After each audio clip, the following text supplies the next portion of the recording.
Hoje um episódio especial do nosso Link Talks. É o episódio número 20. Tu acredita que eu já fiz 20 dessas?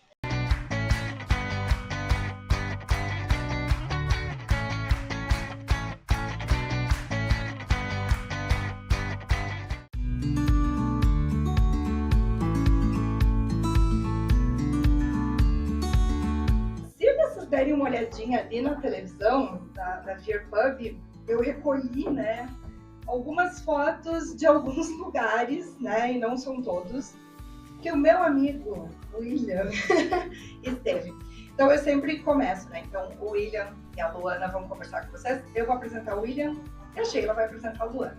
Então o William, arquiteto, publicitário, Eu não vou dizer a idade, mas é 40 mais, E eu sempre começo os Link Talks, Luana, dizendo como é que eu conheci a pessoa, Uma tradução da Link Jones.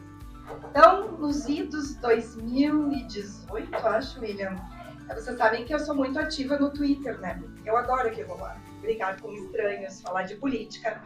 E eu tava lá pelo Twitter, e falando mal disso e daquilo, geralmente, algumas questões políticas e ideológicas. E aí aparecia sempre esse cara lá, com a cara de marginal, uma foto assim de marginal, Aí um dia ele falando espanhol, xingando Nicolás Maduro. Outro dia ele falando italiano, falando não sei o que, ela da idade, mas que é essa pessoa? E aí nós começamos a se seguir, William? E conversar, a gente ficou amigo. E tinha muitos interesses em comuns, viagens e tal. E o cara é poliglota, Todo metido, italiano, espanhol, se arrisca em inglês, francês também se mete às vezes, Então foi assim que eu conheci o William. É um arquiteto publicitário de Bento Gonçalves e passaporte com sei lá quantos carimbos tem naquele passaporte, Então, eu conheci a Luana porque a Candy conhece o William. A Luana é namorada do William e ela, quando eles se conheceram, eu acredito que essa vontade de viajar e conhecer o mundo também aflorou nela. E ela precisava, então, colocar todos os anos de inglês que ela já tinha estudado na prática. Então, eu sou professora particular dela, a Lu também é de Bento, é veterinária, e nós nos conhecemos por causa da Candy e do William. Na verdade, William, tu não sabe, mas tu é meio famoso na Link, principalmente porque um dia tu resolveu, e tu vai começar com essa história, tomar banho num rio na Índia e eu quase morri de nojo. Então, William, que tal tu começar a contar como é que essa tua vida de viajante, passando por África, Índia, Filipinas, Venezuela, Cuba, Europa. Gente, sério, não me peçam para listar, porque eu já perdi a conta de onde esse homem teve. Então, começa contando que história é essa de tomar banho num rio da Índia? Tu não tem amor pela própria vida? Boa noite a todos. Pelo jeito, eu acho que não, Pelo menos é o que todo mundo fala. A Índia é um lugar muito específico e eu acho que se alguém tem algum dia intenção de visitar esse lugar, tem que estar muito preparado psicologicamente, tem que preparar o corpo. Inclusive, antes de ir para a Índia, eu fui no médico e eu falei pro doutor, doutor, eu tô indo para a Índia. Ele falou, cara, tu vai fazer o que na Índia? Eu falei, cara, vou visitar, eu adoro. Mas por quê? Vai para Paris? Eu falei, já fui. Já fui. Eu falei, pô, então a gente tem que ir para a Índia, Aí eu fui para a Índia, me preparei muito bem, 3 meses, fui no médico e falou assim, cara, assim, ó, vai fazer esse exame, esse exame e esse exame. Fiz todos os exames e ele me deu umas pastilhas para tomar, para não passar mal na viagem. Realmente, eu acho que a Índia é um país que todo mundo que diz que vai para a Índia já tem que preparar porque vai passar mal. Eu fui muito preparado para isso, já estava sabendo, levei papel higiênico, enfim.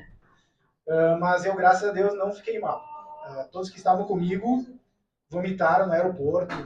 Bom, não vou entrar em detalhes, mas todo mundo passou mal. Eu, graças a Deus, não tive esse problema, mas eu fiquei muito mal internamente. Quando que eu voltei, eu fui no osteopata, que ele faz aquela análise visceral, e até a Luana, depois que eu fui, fiz tratamento visceral, ela falou, nossa, tu tá com um cheiro de... Fiquei meio assim, Bom, a Índia é um país incrível, muito incrível. Se tivesse oportunidade, vão, muito preparados, claro. Tem a questão cultural, tem a questão de comida, por mais que o pessoal olhe aqueles vídeos da Índia na rua, que é um nojo, se preparem que lá é muito pior. Só que assim, a comida ela é muito gostosa, ela é muito boa, muito saborosa. Tanto que os colonizadores europeus iam para a Índia buscar especiarias para voltar. Imagina, eles davam a volta de Portugal, passavam pela África e iam até a Índia para buscar temperos. Ou seja, tinha muita qualidade nas coisas de lá. E tem a questão religiosa. As pessoas, elas são incríveis, assim, elas são uns amores, dá vontade de pegar e levar embora. Os homens, as mulheres, elas são muito puras, elas são pessoas incríveis, essa que é a verdade. Bom, monumentos, arquitetura, eu que sou arquiteto, então eu estava no paraíso do mundo, né?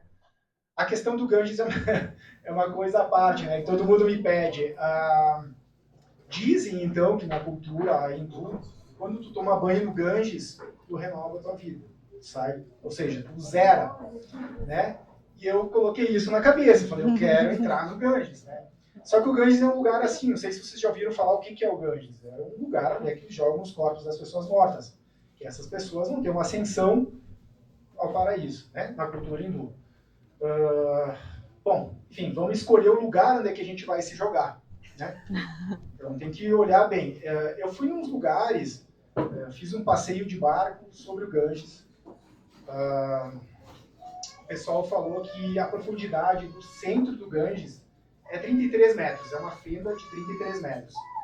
Mas se tu colocar uma estaca, em 10 metros tu vai encontrar alguma coisa firme. Desculpa falar isso, mas é a verdade. Então, tem muitos corpos dentro do Ganges, ali embaixo, naquele negócio lá. Claro, não me joguei nesse lugar ali. Fui um pouquinho mais para cima, né? Mas, da mesma forma, acontecia a mesma coisa. Assim, eu, graças a Deus, né? Enfim, a água estava muito gelada.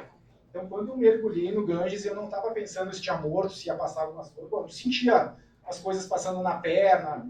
É um negócio meio estranho, mas eu não estava preocupado com isso, estava preocupado com o frio. Então, isso daí meio que minha cabeça deu um alívio, né? Sim, a água ela é mais densa, ela tem um cheiro horrível, fica com aquilo ali na pele. É uma experiência que, assim, ó, tem que ser meio, né, não pode ser tão normal, assim, tem que ter alguma aprovação na vida para fazer aquilo ali. Mas enfim, são experiências, né? Assim como vocês podem ver as fotos que eu tenho ali. Tem uma foto específica que eu lembro que quando tu me mandou, postou, não me lembro. Tem uma foto que vai passar aí, pessoal, que é um monte de madeira, umas pilhas de madeira e tal. E eu lembro que tu me contou o que era aquilo, eu fiquei chocada, né? Porque aí que tá, pessoal, viajar, vocês têm que entender que não é só diversão, é aprender alguma coisa, é tu se modificar. Tu viaja para crescer, para voltar. E uma viagem para a Índia, com certeza, né, William? Tu voltou outra pessoa. Mas conta desse lance, dessa história de madeira na beira do rio. Bom, vamos lá. Vocês têm que entender que na cultura hindu, quando tu é cremado e jogado no rio Ganges, automaticamente tu não vai reencarnar, tu vai direto para o céu. A cultura hindu, eles acreditam que tu tem que reencarnar várias vezes, né, para ir se renovando, né, cada vez tu tem que voltar melhor e na 10ª vez tu vai para o paraíso e aí tu chega no ápice, né? Quando tu morre na beira do Ganges, em Varanasi, que Varanasi é a cidade, é a Roma, é o Vaticano para o católico, né? A Meca para os muçulmanos, e para o hindu, então, é Varanasi, né? Então, quando tu morre em Varanasi e tu é queimado na beira do Ganges, tuas cinzas são jogadas, ou os restos, enfim, né? São jogadas no rio, automaticamente tu quebra esse ciclo e tu vai diretamente para o paraíso, né? Na beira de Varanasi existem muitas madeiras de sândalo, né, que as pessoas usam para queimar os corpos. Então, assim, é meio surreal. Nós ocidentais, a gente olha isso daí, tu pensa assim, eu não estou acreditando que isso daqui está acontecendo, né? E ninguém chorando, inclusive.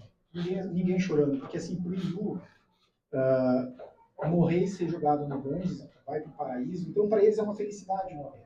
Aliás, isso é uma coisa que eu disse, que eu acho que eu nem te falei, que é uma coisa muito complicada, porque, por exemplo, a gente estava andando num carro, o pessoal levando a gente, e um rapaz se acidentou. E ele estava todo quebrado no chão. Eu olhei assim, cara, mas meu Deus, ninguém vai ajudar o cara. Eu falei, vou descer aqui, vou ajudar o cara. Não ajuda. Mas como que não? Não, chegou a vez dele. Entendeu? Então, pro hindu, morrer é uma coisa boa. E ao fato que morrer é bom, o teu conceito de vida muda. Entendeu? Então, por isso que é legal viajar, né? Para tu entender isso aí só estando lá, né? Enfim, na beira de Varanasi eles queimam 200 corpos por dia. É inacreditável, porque assim, no meio da cidade tu vê tipo umas saveiras, tipo de caminhonetinha assim, com umas pessoas mortas, e eles levando assim pela cidade até a beira do rio. E não diferente disso, nos caminhos que levam ao rio, então tu vê pessoas com uma maca, 4 pessoas, levando um corpo.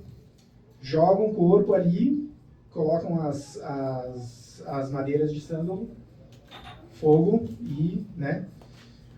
Tu não vê uma pessoa chorando, né? É isso que eu achei muito estranho. Até as pessoas ao redor olhando assim, meu Deus, o que eu vou fazer? Eu vou fazer o sinal da cruz, eu vou rezar, o que eu vou fazer? Não sei, é bom para eles, mas para nós é ruim. Aí tu fica com aquela sensação, o que eu vou fazer? Eu rezo? Né? E tu não sabe o que fazer, tu fica simplesmente imóvel. Né? Um corpo queimando na tua frente descaradamente, é a coisa mais horrível. Eu não tinha tido essa experiência na vida nunca. Né? Então, enfim, são experiências que a gente passa e, que nem a disse, falou, não tem como voltar igual. Não tem. Não, e aí o William, ele tem uma história de viagem, que até eu quero que vocês usem a fala dele da Luana para se inspirar. Porque eu sei que muitos de vocês aqui são bem jovens, muitos não tiveram a oportunidade ainda de viajar para o exterior, mas vocês vão ver aí nas fotos, né, William? Tu começou a viajar já, né, já estava numa certa idade, né? Então conta como é que começou essa tua vida de 0 carimbo no passaporte para estar o passaporte já todo esculhambado, né? E mais um pouco, tu já conheceu tudo? Porque tu viu que ele disse, eu fui para a Índia porque eu já tinha ido para um monte de lugar, né? Mas como é que começou essa tua vida de viajar? Como é que tu resolveu, ok, chegou a hora de eu ir viajar, de eu fazer alguma coisa? Bom, eu sou muito curioso, então já começa por aí, né? Eu estava me formando em publicidade e propaganda e quando eu estava me formando, eu comecei a me sentir meio vazio. Comecei a me sentir vazio, preciso de alguma coisa a mais. Tinha meu trabalho, enfim, tinha todas as coisas da minha vida organizadas, mas faltava alguma coisa. E eu sempre tinha tido um sonho de ir para a Itália. Acho que como todo mundo aqui na Serra adoraria conhecer a Itália, eu também tinha esse sonho. E na minha cabeça, se um dia eu fosse para a Itália, nem que eu tivesse 70 anos, eu ia zerar a vida para mim. Então isso aí ficou me marcando. Um dia eu vou para a Itália, um dia eu vou para a Itália. E comecei a amadurecer, comecei a estudar italiano. Achei os cursos do consulado, né? Então sabe como é que é, eles são meio lentos, o pessoal parece não ter muita vontade de aprender. E ao fato de eu ser muito curioso, comprei os livros e comecei a estudar eu sozinho. E aí eu entendi que eu tenho essa capacidade de estudar língua sozinho. E aí eu cheguei na Itália, enfim, aí comprei a passagem, fui para a Itália, primeiro lugar no mundo. Na verdade, assim, é incrível ir num lugar tão diferente. Claro, hoje, vamos lá, a Europa, para quem nunca foi, é um lugar muito diferente, né? Pelo fato de ir bastante já acaba se tornando mais normal, mais ocidental, né? Agora sim. Então, pegou meu raciocínio. Desculpa, você estava falando que a Itália é legal. A Itália é legal, é muito legal. Enfim, o legal de chegar num lugar que nem a Itália, do Brasil para a Itália, é muito interessante, porque quando tu chega lá, é a vegetação diferente, é o sol diferente, é a cor das coisas diferente, é o comportamento de um senhor numa praça diferente, no trem o comportamento das pessoas são diferentes, então tu para e olha. Eu sempre falo para a Luana, a primeira experiência que eu tive chegando na Itália, eu desci da estação em Roma, Termini, eu fui para fora, eu olhei um McDonald's, todo na arquitetura italiana, e na frente tinha um gurizão com uma Vespa, aquela motinha lá, uma Vespa, com a camisa toda listradinha e um coletinho preto. Eu falei, eu quero ser esse cara. Não deu 2 dias, eu estava vestido igualzinho ao cara. Quis entrar na cultura, né? Mas enfim, é uma experiência muito, muito legal. E outra, eu tinha 26 anos. Então, né? Não precisa se apressar. Tudo tem seu tempo. Mas assim, eu acho que a programação é muito importante para tudo, porque uns 2 anos antes eu comecei essa programação, com grana, com, né, onde é que eu vou ficar, eu vou estudar, o que eu vou fazer, acabei fazendo uma pós-graduação lá. Mas enfim, a Itália é um lugar que eu tenho muito no coração, Roma eu tenho no coração, porque é o primeiro lugar que eu fui, da Luana, o primeiro lugar que ela foi Cuba, então são experiências, né? Mas é o primeiro lugar que eu acho que tu vai, é aquele que tu vai ter uma identificação pro resto da vida, né? E até hoje Roma Já que tu mencionou a Luana, eu vou passar a palavra para ela, porque daí agora vem mais motivação ainda para vocês. A Lu, né, Che, vai contar como é que ela começou essa vida. O William é o que a gente chama em inglês de globetrotter, né? É o cara que troteia pelo globo. E a Luana vai, né, estudar, né, Lu, trabalhar, né? Tu não era muito de sair, até tu era meio receosa. Então agora conta para nós, Lu, como é que foi essa história. Assim, pertinho, olá. Na verdade, o meu foco sempre foi ser médica veterinária. Sempre foi minha paixão, então eu sempre quis. Como eu não tinha condições para fazer uma faculdade particular, a minha mãe falou, passa na federal. E eu fui, fiz cursinho e consegui passar na federal. Eu era de São Paulo e vim morar no Rio Grande do Sul, em Pelotas, porque eu passei em Pelotas. Então eu sempre fui muito, muito focada em estudos. Fiz 3 pós ali na parte de veterinária, sempre estudei muito, fiz meu hospital veterinário. Eu sempre fui focada nisso e eu nunca pensei em sair do Brasil, eu nunca pensei em... Na verdade, eu pensava assim, vou pra Disney e pra África. São os 2 lugares, assim, que eu tinha vontade de ir um dia e tal. Mas, assim, nunca pensei, não tinha passaporte, não tinha nada. Eis que o William surge na minha vida. E quando ele surgiu na minha vida, ele falou, tu não tem passaporte? Eu não vivo sem meu passaporte. Se ele tá pra vencer, eu já vou ajeitar pra fazer outro, porque eu não consigo ficar sem. Eu falei, mas, tipo, não muda nada pra mim, eu não vou sair, não tem, sabe? E aí ele falou, não, tu tem que tirar teu passaporte. E aí, nessa, eu tirei meu passaporte e eu vou falar das promoções todas, tá? O William sempre viaja muito com low cost, promoção, ele é muito ligado, ele tem 20 grupos, de WhatsApp, de Telegram, para ficar olhando isso, quando tem desconto. Então a gente sempre vai para onde aparece. Tipo, a gente não fica, nós vamos para Paris no mês de agosto porque é o melhor. Não, apareceu Cuba, vamos. Deu a Venezuela, a gente vai, entendeu? A gente, só falei países ótimos, né? Tá tudo certo, mas é que, né? Também. E aí a gente acabou, ele falou assim, tu iria para Cuba? E eu falei, iria. E aí ele, tem o Mar do Caribe. E aí ele disse pra mim, a primeira vez que tu olhar o Mar do Caribe, tu nunca vai esquecer. Tipo assim, tu vai olhar o Mar do Caribe e tu vai lembrar daquilo pro resto da vida. E eu lembro que foi uma curva. Porque tu tinha me dito que também a primeira vez que tu viu o Mar do Caribe foi numa curva. E quando deu a curva, tu parou e viu o Mar do Caribe. Nossa, que sensação. E aí eu entendi o que ele sempre me falava das viagens. Os cheiros são diferentes, as cores são diferentes, a sensação é diferente. E quando a gente chegou lá em Cuba, por incrível que pareça, a gente fez um passeio para conhecer uma ilha e nós sentamos numa mesa com um monte de canadense, né? E aí eu sentei na mesa com os canadenses e eles super afim de falar, o William super entrosado, conversando com eles. E eu tô entendendo tudo, mas eu não consigo falar nada, eu sou um índio, né? Porque aí eu ouvia, eu entendia, eu sempre entendi muito bem, mas eu nunca falava, né? Eu fiz cursos várias vezes e parava. E aí eu não conseguia falar, eu não conseguia me comunicar. Eu falei pro William aquele dia, ele falou pra mim, a experiência não é tão completa, e foi o que eu percebi. Quando tu vai para um país, independente de onde tu vai, o inglês hoje é universal, então qualquer país que a gente foi, até no Chile, qualquer lugar que a gente vai e a gente conseguir se comunicar em inglês, a experiência não é completa. Porque tu não consegue conversar com as pessoas. Eu gosto muito de falar, não dá pra ver, mas eu gosto muito de falar. Então, quando tu tá num lugar e tu não consegue conversar com uma pessoa, tu não tem a experiência 100%. Porque aí tu não consegue fazer amizades, tu não consegue entender como eles pensam, até a questão religiosa dos países, até a questão cultural. Isso é maravilhoso, porque aí tu consegue entender como funciona, né? E aí eu falei, meu Deus, William, o que eu faço? Não consigo. Aí apareceu a Candy na minha vida. E aí, quando a Candy me falou, eu comecei a conversar com ela, eu já adorava ela, super assim, né? Porque ela deu um super apoio também pro nosso namoro desde o início. Madrinha. Super madrinha. Então, assim, super... Aí ela falou assim, tem uma prof bem perfeita pra ti, que eu vou te indicar, e, né? A perfeita. Quando a Sheila apareceu na aula e falou comigo 5 minutos, eu falei, eu vou agradecer a Candy o resto da vida. Porque, assim, ela é perfeita pra mim. E, além disso, também vou puxar o saco porque eu adoro. As aulas dela, pra mim, elas são muito específicas para o que eu faço. Eu fui para Abrolhos, deu uma semana, ela tinha uma aula com texto em inglês de Abrolhos. Ela coloca tudo muito no meu dia a dia e isso faz muito que eu não queira parar o inglês, como eu parei 10 mil vezes antes, porque eu sei que eu aplico.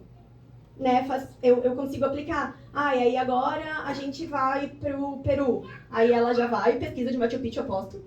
Pesquisa de Machu Picchu e coloca coisas assim. Então, isso é muito importante. Eu vi que realmente a experiência não é completa se tu não fala língua. Né? Pergunta pra ela as coisinhas da... Louco. Essa viagem. Gente, como eles já falaram, eles já foram para inúmeros lugares. A África é um país incrível, eu tive a oportunidade de estar lá também. Mas antes de contar um pouquinho da África para vocês, eu gostaria que eles falassem da viagem que para mim até agora foi a mais emocionante, que é a do Monte Roraima. Eu não sei se vocês sabem, mas o Monte Roraima é um monte gigantesco que fica entre o Brasil, a Venezuela e a Guiana Francesa. Para subir e para descer, eles demoraram 7 dias, né, Lu? E são 7 dias que eles não tiveram conexão com a internet, eles só tinham conexão entre eles, o guia, e o pessoal do grupo deles. Então, eu acho que quando a gente perde um pouco a conexão com a internet e com as coisas do mundo real, vamos dizer assim, é um momento muito bom de a gente se aproximar de outras coisas, inclusive de nós mesmos. E pelos relatos que a Lu me passou, foi uma viagem muito incrível em todos os sentidos. Então eu gostaria que eles contassem um pouquinho o porquê do Monte Roraima e como foi essa viagem. Se vocês quiserem, turma, a Lu e o William, eles têm uma maneira muito legal de compartilhar a viagem deles. Eu lembro da Lu, quando ela voltou do Monte Roraima, ela fez posts. Essa foi a última vez que eu sentei num banco acolchoado. Essa foi a última vez que eu dormi num lugar, numa cama. Então os relatos não são relatos normais que a gente vê pela internet. Realmente tu consegue sentir a emoção da pessoa viajando para aquele lugar. E eu acho muito interessante esse tipo de posts que eles fazem. A Lu fala muito sobre a vegetação, sobre os animais. Então é um conteúdo muito rico de a gente assistir e de acompanhar também.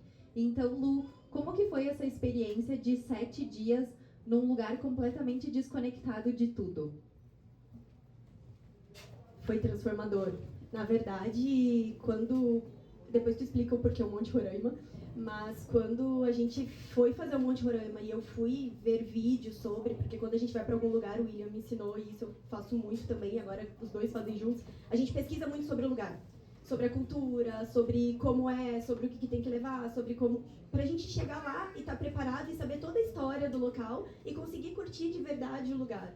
Então, quando eu fui ver sobre o Monte Roraima, eu falei assim, cara, se eu fizer isso, nada mais me segura na vida. Se eu fizer isso, eu vou me sentir, assim, uma pessoa autossuficiente e uma pessoa, assim, eu posso. Não vou, porque são 1.120 quilômetros? Não, 125 quilômetros. 125 quilômetros. Em quantas horas foram? Foram 7 dias. Sim, mas é que depende do dia, era uma quantidade de horas. Caminhando, com a mochila nas costas e dormindo em barracas.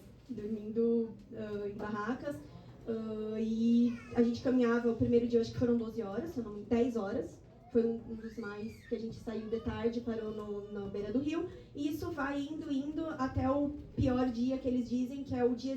É só 8 horas. Esse dia a gente vai caminhar só 8 horas. Sim, é íngreme assim. Tu vai praticamente assim, escalando de tão íngreme que é. 8 horas, assim, não é fácil. Quando tu chega lá no monte, é uma energia... Até o Monte Roraima, ele é sagrado para eles lá. E eles explicam toda essa parte religiosa deles, toda essa parte do monte ser sagrado, toda essa parte mais importante para os indígenas que moram lá, para o pessoal que mora lá, isso é muito, muito legal, porque tu entra na cultura deles. Eles fazem a comida pra gente, eles conversam e eles contam sobre os avós, eles contam sobre o porquê que o monte é sagrado, todas as histórias que tem por trás. Então isso é muito legal. E eles dizem que é sagrado quando tu chega lá embaixo do monte, tu tem que pedir permissão para subir. Então a gente põe a mão no monte, faz uma oração, pede permissão para subir, independente de religião, de credo, de qualquer coisa, e tu sente a energia. É absurdamente maravilhosa a energia. E quando a gente subiu, eu sou bem chorona, eu choro assim por tudo. E eu acho engraçado até porque o William tá acostumado a viajar, então tipo, eu chego nos lugares e eu, olha isso, ele sim, Pinho, olha isso, eu fico muito empolgada falando tudo. E no Monte Roraima, quando eu cheguei lá em cima, eu chorei tanto que vocês não têm ideia. Mas tu também se emocionou. Eu vou explicar pra eles, me empresta aqui. Para as crianças, sabe o que é esse Monte Roraima? Vocês assistiram Up, Altas Aventuras, o filminho da Narceja, sabe? Sabe aquele monte onde cai a casinha lá do senhorzinho? É aquele monte, é famosíssimo, ele vai aparecer ali, vai estar escrito Venezuela, é aquele monte lá. Mas Luana, viajar é sempre uma emoção, né? E agora a coisa da África, né? Sheila, manda ver. Porque infelizmente nosso tempo é curtinho. Então, acho que foram 2 viagens pra África, né? 2, né? Não, nós 2. Isso aí. Então, eles foram 2 vezes pra África. Acho que a primeira vez foi a mais comum, né? Foi a menos aventurosa, assim. Mas a segunda viagem deles, eles fizeram um self-drive safari. Nas 2, né? Isso aí. Então, nas 2 viagens, eles fizeram um self-drive safari, que é quando tu aluga o carro e tu mesmo viaja ali por dentro dos parques, vendo os animais selvagens. E teve um episódio que a Lu falou na aula de ela dormir na barraca, em cima do carro que eles tinham alugado, e ela escutava os leões brigando, assim, ao redor. Então, como que foi essa experiência super selvagem?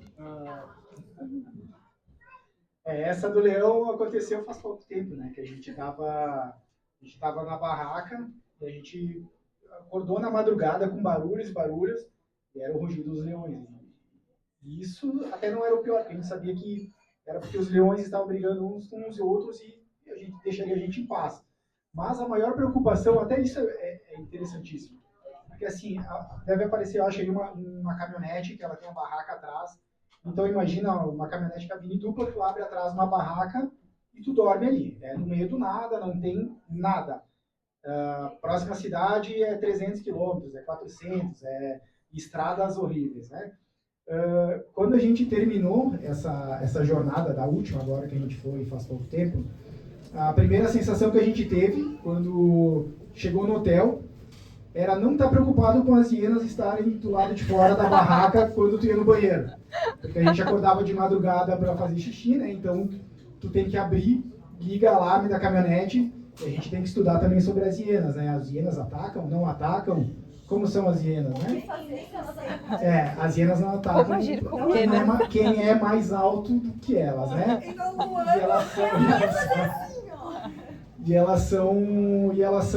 Elas pegam as carcaças dos outros, né? Elas não são, a não ser que seja uma medida extrema, mas elas não são de atacar.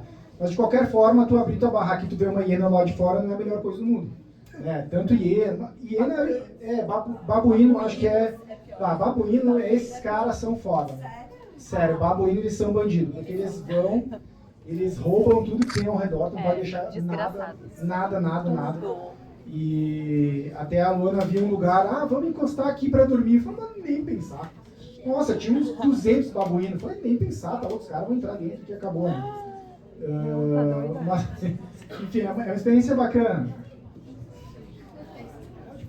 Tu que é veterinária, né? É apaixonante, né? Eu não sei se tem algum gateiro aqui, alguém que gosta de gato, mas eu sou extremamente gateira, né? Sou viciada em gato.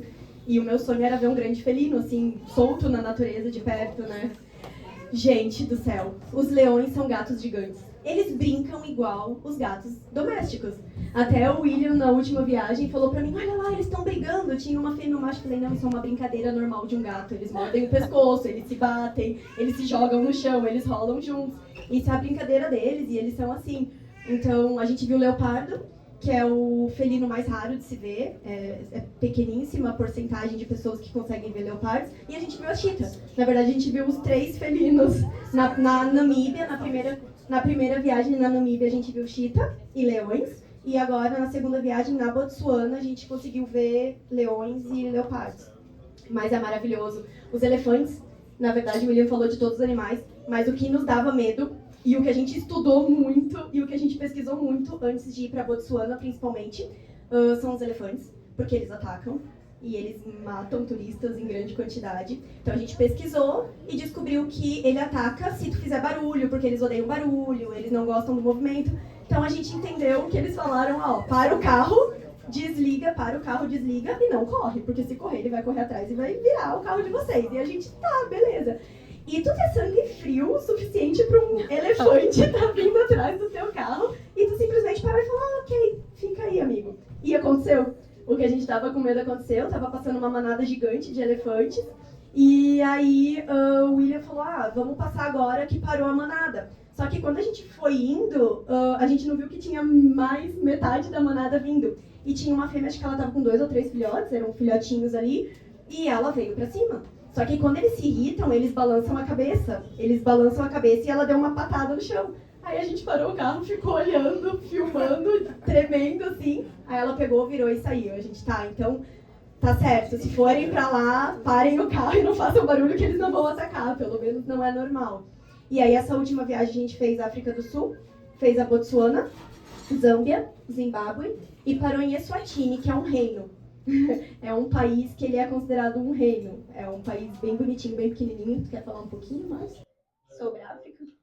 Na verdade, eu acho que a viagem que mais me pediram coisas depois da Índia foi da Namíbia.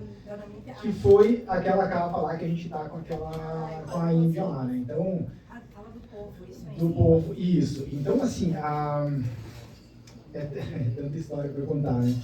Mas a gente estava no interior da Botsuana com uma caminhonete, mão inglesa, manual. Isso também já é uma coisa legal. Dirigindo do outro lado, aí o pisca ao contrário, enfim, muda tudo. É bem complicado dirigir lá. Tanto que aconteceu aquele acidente com o brasileiro lá, né? Que tá bem complicado, né? Enfim, a gente chegou no interior da Namíbia, numa cidadezinha lá que tinha acho que uns 2 mil habitantes. E a gente ficou num camping, né? E ao longo do caminho a gente viu que existiam umas pessoas no meio do nada, umas pessoas assim, umas mulheres diferentes com cabelo vermelho. A gente já tinha ouvido falar de uma tribo Rimba, né? Que é uma... Isso é na Zâmbia. Essa foto é interessante. Então a gente já tinha ouvido falar que existia esse povo Rimba, que são seminômades, né? E a gente acabou que conheceu uma mulher que tinha saído dessa tribo. E ela estava trabalhando como recepcionista de um lodge. Lodge são aqueles hotéis, e tinha camping também, porque os lodges são caros na África. É muito caro um lodge na África, então fica uma dica. Não vão para lodge, para uma barraquinha, mesmo que mas vale a pena.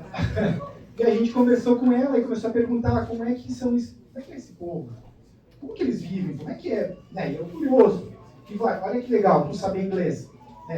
Tu tem uma experiência cultural de estar falando de igual para igual com uma pessoa que era uma rimba que tinha sido lá.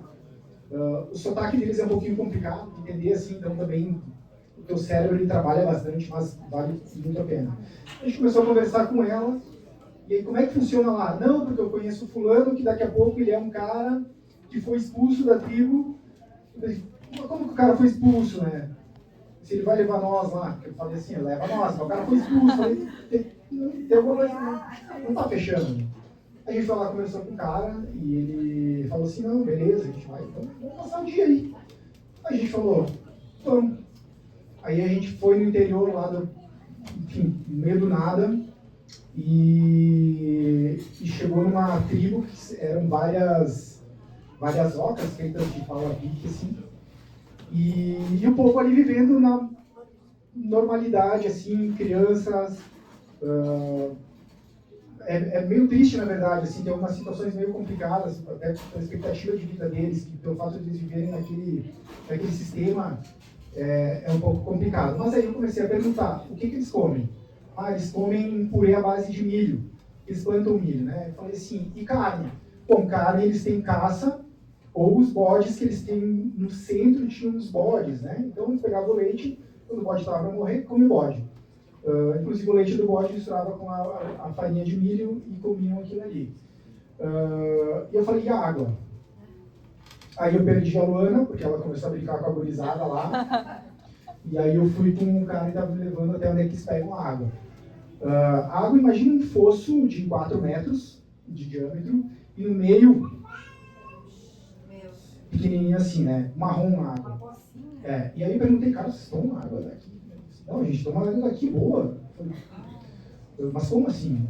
Não, porque a água ela verte, ela filtra pela areia. Não me convenceu, né? Aí eu comecei a olhar as pessoas que estavam na tribo, não tinha nenhuma pessoa com 30 anos. Então a expectativa de vida deles é muito baixa, eles vivem de uma forma muito degradante, para eles é normal, mas para nós, enfrentar uma situação dessas é um tapa na cara, né? Sabendo que a gente tem vários vídeos no Instagram com as crianças, e é muito triste de falar, saber que aquelas crianças vão viver menos que nós, que a gente já está com 40 anos. Sabe? Então essas experiências, tu sai de lá, tu pensa, cara, o mundo ele é muito injusto, né? Cruel, né? Mas enfim, são experiências, sabe? Se eu não falasse inglês, eu nunca ia saber essas coisas. Nem para a Índia, nem para nenhum outro lugar. Eu ia falar alguns lugares, estudar uma arranhada no espanhol, né? Então, assim, eu acho que o inglês ele é a língua que mais cativa, assim, para tu viajar o mundo. Então, é um dos lugares mais incríveis. Tem uma foto aqui, já que estamos falando de coisa triste, né? Posso seguir, Candice? Na tristeza? Depois tem as coisas boas, tá? É a vida real, porque assim, viajar... Paris não é legal, só coisa né? linda, né? Vai pra Londres, Londres, né? Aqui, eu tô quase em Londres aqui.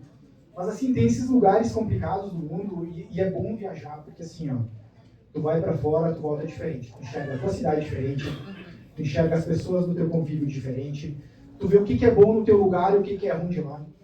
Tu pode fazer negócios, tu vê uma comida diferente, bom, vou instalar o kebab aqui em São Marcos. Pô, kebab, legal. Enfim, tem diversas coisas que tu pode puxar para cá e fazer negócios aqui. Tu vê uma ideia lá, ó, eu acho que em São Marcos ia funcionar. Então vamos puxar para cá, vamos instalar isso aqui. Então tu aprende muito com as coisas boas e ruins e tenta interpretar o melhor para o lugar que tu vive. Então tu adapta o teu ambiente, as pessoas do teu entorno começam a mudar. Porque tu mudou também, tu não volta mais ao estado original. Tem uma situação muito complicada aqui nas Filipinas, que tem uma foto minha que eu estou com uns gurizinhos. E eu, como toda viagem que eu faço, eu gosto de lugar exótico, diferente, e que ninguém vai, né? E eu queria conhecer uma cidade que era dentro do cemitério. E eu procurei, era no interior, lá das Filipinas, fui na cidade do cemitério. E a cidade assim, imaginem um cemitério com aquelas caixas, né, de onde é que tem os mortos, e as pessoas... Isso. Aí as pessoas tiram a porta e dormem nas casinhas. Eles invadiram... No Cairo é a mesma coisa. Veio pra mim. Deixa eu só comentar. Pessoal, é mais comum do que vocês pensam essa história dos pobres, dos miseráveis invadirem um cemitério muito antigo para morar, como se fosse uma favela. Quando eu fui para o Egito com a minha filha, a gente foi para o Cairo, era ponto turístico, William, a tal da cidade do cemitério. Eles fazem bem isso que o William disse, eles abrem a casinha. Foi a primeira vez que eu vi uma coisa dessas, eu não sabia que nas Filipinas tinha também. E são países que têm uma pobreza muito grande, então é tão degradante a moradia que os caras se colocam a morar no cemitério, gente, imagina. Continua, William, que é bem triste essa história. Então, eu cheguei no cemitério e aí a rua principal do cemitério tinha várias barraquinhas de pessoas vendendo pastelzinho, guiosa, aquelas comidas asiáticas, né? E eu fui indo e aí daqui a pouco veio uma menininha e pegou na minha mão. Ela pegou na minha mão assim, que legal, que querida, né? Então tá, né? Aí eu olhei ao redor, não vi o pai, não vi a mãe, ninguém se acusou. Fui andando pra frente, andei uns 10 metros, daqui a pouco, minha mão de novo. Falei, mas meu Deus do céu, cadê os pais dessa criança? Tu não sabe o que fazer, tu olha ao redor, não tem ninguém. Imagina uma criança aqui, cadê o pai? Cadê? Não tem nada, né? E aí eu peguei na mão dela e fui indo. Eu pensei, vou cair no golpe. Certo, primeira coisa, vou cair no golpe. Porque é normal, tem muito golpe. A gente aprende os golpes também, tá? Isso daí a gente até levou uma recente. E aí eu pensei, vai vir alguém aqui, vai me fazer eu comprar o negócio, porque eu segurei na mão da menininha e tal. Não. O que aconteceu? Eu andei os 50 metros, não vi ninguém. Aí lá no final da rua, da Vielinha, enfim, no cemitério, uma filipina, que era a mãe da menininha, falando aquela tagalo que eles falam, né? Eu falei, cara, levei talagaço, cara. Chamaram lá, fui lá perto. E aí, não sei o que, ela me ofereceu um pastel. Eu falei, sabia, cara. Sabia que era o golpe do pastel.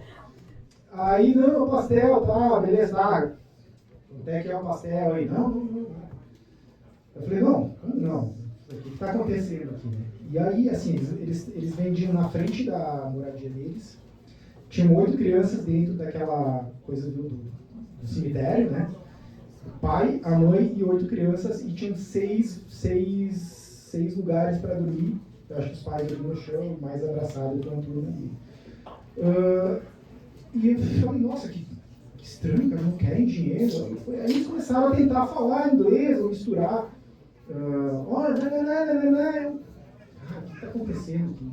Não querem meu dinheiro. Estão tentando, falando. Aí quando eu toquei, eles estavam oferecendo a filhinha deles para eu levar para a Europa. Entendeu? Então eles estavam oferecendo a filha dele para eu levar embora. A sensação, não preciso dizer como é, né, que tu vê uma situação dessas. Na verdade, fico até meio triste só de lembrar, porque a menininha é uma querida, assim, e aí tu começa a imaginar o quanto pode acontecer isso no mundo também. Então, assim, o mundo é legal, mas tem muitas diferenças, cabe a gente interpretar, tem coisas que tu não pode absorver.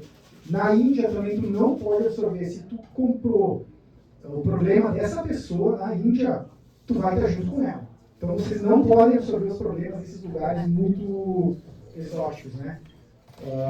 É muito triste, eu acho que uma das piores experiências que eu já tive na vida, assim, de viagem. Mas, sério, alguma coisa sempre ensina, né? Então, acho que a gente sempre leva isso para o bem, enfim, cada um para o seu próprio conhecimento. Né? Não, e deixa eu comentar dessa viagem das Filipinas, foi essa da pandemia, né? Tá, então escutem. Eu e o William, a gente é muito amigo, né? Meu amigo de longa data. Pandemia, começou os assuntos da pandemia, né? Onde é que o William estava? Lá no Oriente, né? Tendo que voltar para casa. Gente, foi a coisa mais louca, né, William? A gente se comunicando, a gente conversando, e aí, como é que tu tá? Por exemplo, o aeroporto, então ele estava hoje no aeroporto das Filipinas. Aí ele conseguia pegar o avião, sair das Filipinas, fechava aquele aeroporto, tipo, 3, 4 horas depois. Aí ele chegava na China, fechava o aeroporto, né? Foi vindo e foi fechando. Como é que foi escapar?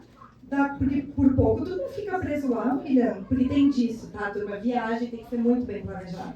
Mas às vezes acontece, né, William? Não dava para prever, né? Era, eu acho que em fevereiro que eu fui para lá, final de fevereiro, e a pandemia eu já estava lendo coisas a respeito em novembro ainda.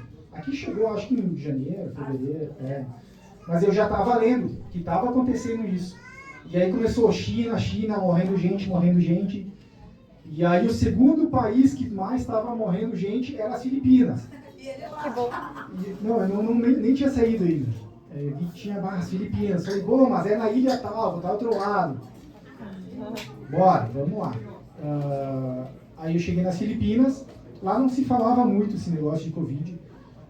Era um negócio muito, assim, até pela pobreza, estavam nem aí, um negócio, nem sei como é que terminou a situação lá. Mas enfim, fui indo de uma cidade para outra, cada ilhazinha lá, Palawan, lindíssimo. Palawan não sei se alguém assistiu a Casa de Papel, aquela série Casa de Papel, é onde o professor se muda para, quando ele assalta o banco, ele vai morar em Palawan. Agora foi. Enfim, aí fiquei com aquele negócio, eu quero ir para Palawan. E aí fui para Palawan, saí de lá, outro dia fechou o aeroporto. E fui voltando. Só que quando eu saí daqui do Brasil, não acontecia nada, não tinha nada. Mas quando eu saí daqui, não existia, Covid. Covid tinha lá do outro lado do mundo. Aí eu saí e voltei 20 dias depois, quando eu cheguei aqui, nossa, nem vem treinar na academia, o professor falou. Não, aqui ó, tu não vai treinar, se tu for treinar, vai ter 10 que não vão treinar, então tu não vem pra academia, fica 2 semanas aí recolhido. Falei, mas meu Deus do céu, o mundo acabou, eu não tô sabendo, porque assim, eu saí daqui, tava normal, aí voltei e o mundo tinha acabado. Então foi mais ou menos assim. Isso não tinha como prever realmente, né? Não tinha como prever. Tive problemas com passagens, enfim, deu um monte de rolo, mas cheguei vivo, isso que importa. Pessoal, nós estamos quase terminando, vocês acreditam? Então, tá? Se alguém tiver alguma pergunta para o William e para a Luana, é só nos chamar. Venha, vai ter que vir aqui, tá? Desculpa porque o microfone é com fio, tá? Mas, Xê, faz mais uma perguntinha para a Luana aí.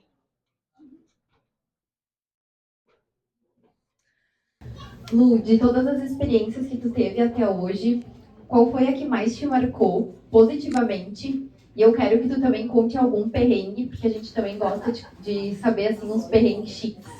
Que toda viagem tem também. Tem coisas muito boas, é sempre extremamente importante a gente ressaltar que viajar é muito bom, mas sempre tem algum perrengue. Sim. Essa última pra África, a gente passou uns perrengues, assim, bacanas. O principal foi porque a gente baixa, porque a gente não tem o Maps lá, porque seria offline, a gente não tem internet lá, né? Na verdade, uma das coisas que o William me ensinou e que eu vou levar pra vida é que não pega um chip quando tu vai viajar e coloca o chip no celular e tenha essa conectividade. Desliga. Desliga, porque se tu ficar com o celular o tempo todo na viagem, tu não vai curtir o momento. Quando tu chegar no hotel de noite, tu se conecta, fala com quem tu precisa, faz o que tu precisa fazer, mas desconecta quando tu estiver viajando. E isso, pra mim, é muito importante e eu levo muito, assim, é maravilhoso. Mas, aí a gente tem essa do Maps. A gente achou o Maps offline e nós estávamos indo de um parque nacional para um outro parque nacional dentro da Botsuana. Né? E o Maps pediu pra gente dobrar à esquerda. E ali nesse dobrar à esquerda, tava que o quê? Ia ser 40 minutos? 40 minutos. 40 minutos vocês vão ver um lugar para dobrar à direita e vocês vão estar no portão do parque. Ok. Só que o problema é que a gente foi numa época seca e eu acho que meio que graças a Deus, porque senão ia estar tudo alagado aquilo. Só que é uma areia que parece movediça, aonde o carro passa. E aí a caminhonete, graças a Deus, a gente ajeitou o 4x4, arrumou o... Esvaziou os pneus, que eles pediram pra gente esvaziar os pneus, deixou tudo certinho e graças a Deus o William dirige muito bem. Obrigada, Senhor, porque... Não, essa é uma das coisas que eu admirei, porque assim, cara, a caminhonete quase saía. Era uma areia movediça, assim, e a gente andava, e 40 minutos, e aí só tinham espinhos do lado da caminhonete, árvores com espinhos, e batia na caminhonete, ia raspando, e no meio aquela areia altíssima que a gente não conseguia sair. A caminhonete derrapou uma vez, quase saiu da pista. Carcaça de elefante morto por tudo. Tinha carcaça. Uma girafa, foi uma girafa aquela que saiu? Uma girafa do nada, a gente passando, e a gente estava indo numa velocidade mais alta para conseguir passar e não atolar. E a girafa, pum, na frente do carro, assim, quase batendo numa girafa, então, ao invés de atolar. Atropelar a girafa. E 40 minutos e nada da curvinha. Aí mais 10 minutos, nada da curvinha. Daqui meia hora tem curvinha, mais meia hora, nada da curvinha. E a gente lá, desesperado já, e pensou, tá, estamos chegando na Namíbia. A gente saiu de um extremo da Botsuana e a gente estava chegando no outro extremo. A gente saiu do sul, foi pro norte, assim, do nada. A gente estava chegando lá, a gente cruzou o país. E aí era tipo, já era a Namíbia em cima e a gente ali. E nada do parque, foram 4 horas. 4 horas e 10, eu acho que deu, nessa estrada que era pra ser 40 minutos. E eu já tava desesperada, só que aí, tipo, eu queria acalmar o William e ele queria me acalmar. Então a gente, não, daqui meia hora tem. Não, vai chegar. E já quase escurecendo, não passava ninguém, uma alma viva, nada. E a gente lá, ai, tudo bem, qualquer coisa a gente dorme aqui do lado. E os leões, e os elefantes, tá tudo certo, vamos dormir aqui do lado. A gente tem estrutura, a gente abre o vinho, faz o churrasco, porque onde a gente vai é um vinho e churrasco. Todas as noites na África tem. E aí a gente, tá, tudo bem. Quando chegamos lá, por fim nós tivemos que passar uma vergonha e chegamos no portal de entrada do parque e tinha umas mulheres que trabalhavam lá. Na verdade, a gente deu sorte que tinha um cara que estava com um guindaste e o William falou com ele, a gente precisa entrar. Ele falou, fecha 6, e já eram 6h38. E a gente vai dormir aqui no meio dos bichos, o que a gente faz?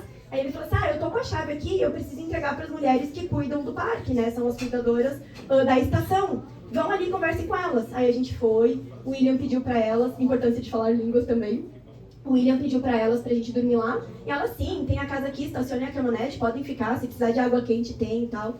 Nós dormimos tranquilos, só que ela disse, mas por que vocês demoraram? Porque a gente demorou 4 horas numa estrada que era 40 minutos. Tá, mas por onde vocês vieram? Quando a gente falou, a gente descobriu que aquela estrada, ela tá interditada há 4 anos, 5 anos. Ela tá interditada. Só que eles esqueceram de colocar o interditado. Que bom! Não, e no Maps e na estrada não tinha nada, porque eles falaram que teria que ter colocado. Essa estrada está interditada, não passe, pelo amor de Deus, vocês vão atolar e morrer aqui. Mas eles não avisaram e a gente demorou um monte. Foi aí, nesse lugar, que eu queria dormir com os babuínos e os hipopótamos e o William não quis. Ainda bem. E os babuínos também, mas era legal. Tu põe um foguinho e ele sai de perto. Eu falo isso, eu me finjo de corajosa, mas todas as noites eu ficava, William, tô menina, preciso fazer xixi, tem babuíno mexendo nas coisas. Sim, eu olho daqui de cima, não, tu vai descer comigo. Aperta o botão pra se eles estiverem perto eles saírem correndo. Mas assim, é muito bom, muito bom. Mas foi um perrengue. E a gente foi assaltado também, eu fui roubada, roubaram meu cartão na África do Sul.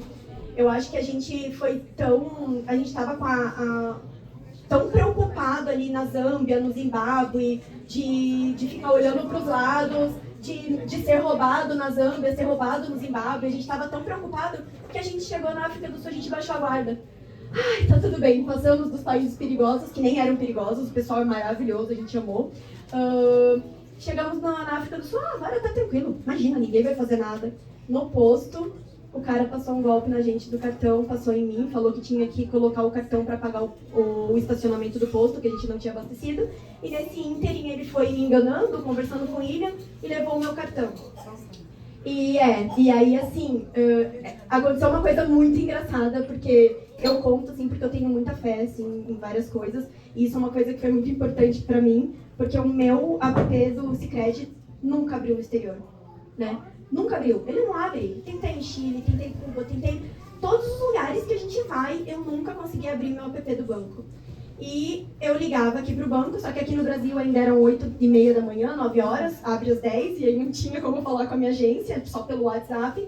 Falei, vou tentar abrir o app. Cara, o app abriu na hora, eu bloqueei o cartão. Ai, que bom! Foi assim, providencial. E 5 minutos depois eu tentei abrir de novo, já não abriu mais. E depois disso eu nunca mais consegui abrir o app de novo. Então assim, foi providencial, foi uma coisa assim que tu vê que não pode baixar guarda. Por mais que tu te sinta seguro em algum lugar e tudo mais. A questão de golpes é bem importante porque eu sou extremamente empática. E eu sou extremamente de abraçar, de rir, eu sou assim, sabe? E aí as pessoas chegavam pra mim nos lugares e o William só me puxava, não ri, não olha, não ri, não olha. Mas eu quero falar, e ele não. Aí uma das vezes que eu não obedeci, eu falei, não, eu vou lá, isso aqui lá, eu vou te vender isso aqui $50. Ele falou, vai agora, compra. Eu te pedi pra não. E realmente, já me pediram dinheiro, acho que uma mulher em Cuba, que ela nem era vendida, me pediu dinheiro. De tanta pensão que eu dei pra ela falou, então me dá dinheiro. Mas tudo bem, são os perrenguezinhos que valem a pena. A cara boa também. Pessoal, como o tempo está terminando, eu só tenho que explicar uma foto que tem aí e contar uma coisa do William para vocês verem, né? Então, que lições fica desse Link Talks? Nunca é tarde para começar a viajar, mas por isso que eu digo, vocês agora ali, tem muita gurizada aqui, 16, 17, 18, nem começaram a faculdade ainda. Tanto o William quanto a Lu, vocês começaram a viajar depois, né? Agora, tem uma história do William, vai aparecer ele aí numa dessas fotos, eu vou deixar rolando mais um pouquinho. Ele no Cavern Club, em Liverpool, que é onde os Beatles começaram. Tu conseguiu ser expulso do Cavern Club. Tipo assim, não pensa, ele parece um cara assim, né? Super descolado, cosmopolita, globetrotter, né? Um arquiteto, publicitário. Aí o cara me vai pro Cavern Club com a camiseta do esportivo, William.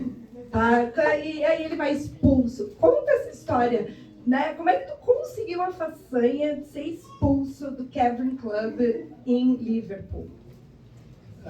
Bom, meu time é o Esportivo de Bento, né? Glorioso, se você, com certeza todo mundo deve torcer para ele aqui, né? Final das contas, tem uma foto, enfim, eu aí com a camisa do Esportivo, né? Sim, eu fui para o Cavern Club e eu sempre levo, todos os lugares que eu vou, levo a camisa do meu time. Sempre, todos os lugares do mundo eu vou, levo a camisa do meu time para bater foto. Todos os lugares do mundo tem eu com a camisa do Esportivo. E aí no Cavern eu falei assim, eu tenho que subir nesse palco aí. Eu não sei, eu coloquei, eu vou subir nesse palco aí. E aí eu subi no palco, falei assim, ó, bate foto quando subir. Tenta filmar, faz qualquer coisa. O pessoal que estava comigo lá, começaram a filmar. Peguei, subi no palco, olhei assim, o pessoal, é que eles cuidam do palco, né? Porque o Cavern assim, é um bar exatamente como esse. E tem shows 24 horas. O bar não para, ele é 24 horas, Beatles e todas as bandas ficam tocando lá. E entre uma banda e outra eu falei, eu vou. Agora já tomei duas, eu vou. Aí eu peguei, saí correndo do palco, peguei o microfone e comecei a cantar. Tem a foto ali até, e acho que deu 7 segundos que eu consegui cantar e tive que ser retirado de boa vontade, né? Eu não sou pequeno, mas os caras eles eram muito grandes. Então, fica a dica, não façam isso. Bom, pessoal, vamos terminar. Sheila, mais alguma perguntinha? Vocês aí do público gostariam de perguntar alguma coisa? Por exemplo, vocês viram que o William falou, né? O Lu também falaram da questão de... O William nunca vai por agência de viagem, tá? Ele virou um viajante profissional. Então, quem sabe um dia, William, a gente faz um outro Link Talk só ensinando essas tretas aí de como comprar passagem barata, que época viajar, como viajar barato, né? Que eu acho que é uma coisa que todo mundo quer. Che. Eu acho que só para finalizar fica a lição de que com planejamento, com organização, quando a gente realmente tem um objetivo e quer fazer alguma coisa, a gente precisa se preparar primeiro, se planejar e realizar. Nenhum sonho é pequeno se a gente se planeja e se a gente consegue correr atrás disso. A gente tem aqui vários alunos nossos que são adolescentes, então se planejem, se organizem e principalmente não desistam daquilo que vocês querem. Pode demorar 5, pode demorar 10 anos, mas vai acontecer e quando acontecer, com certeza vai ser a maior realização da vida de vocês e a maior alegria de ter sido feito. Então, acho que essa é a minha mensagem final. Mensagem final. A minha mensagem final é essa da Che, que nunca é tarde, né? Nunca é tarde. Eu acho que hoje, com esse negócio de Instagram, vida perfeita das pessoas, a gente olha e a gente acaba em vários quesitos da vida, tanto físicos quanto profissionais, a gente acaba se comparando e a gente acaba se frustrando muito, porque a gente acaba se comparando o nosso tempo com as pessoas e se frustrando com isso. Eu comecei a viajar com 37 anos. Tô no 13º país. Assim, 37 anos, ano passado, sabe? Então, assim, eu demorei muito tempo pra descobrir que isso mudou minha vida demais. Mudou minha vida na questão de culturas, mudou minha vida na questão de ver o mundo, de como ver o mundo, sabe? Eu aprendi em algumas duras penas que o mundo ele é bem duro, porque eu sempre tive um mundinho muito, tudo meio que perfeitinho, tudo que, aqui, muito focado. E hoje eu vejo que o mundo é uma loucura e as coisas são muito diferentes. E, por exemplo, eu amo gato de paixão. Já fui em 2 cat coffees, né, os cat cafés. E tenho alguns outros cat cafés para conhecer pelo mundo. E eu já tenho plano de, no meu próximo hospital veterinário agora, colocar um cat café. Ótimo. Então, assim, são coisas que tu vai, tu pesquisa, tu estuda, e tu vê que dá para trazer, como o William falou, tu consegue colocar no teu dia a dia, e isso é muito importante. Então, assim, não se preocupem, cada um tem um tempo, né? O meu tempo não é igual ao tempo da Sheila, e isso é muito importante que a gente saiba. Bom, pessoal, então, peço desculpas pelas informações tristes que eu trago para vocês, porque eu sei que o mundo não é perfeito e eu gostei de mostrar para vocês essa parte aí.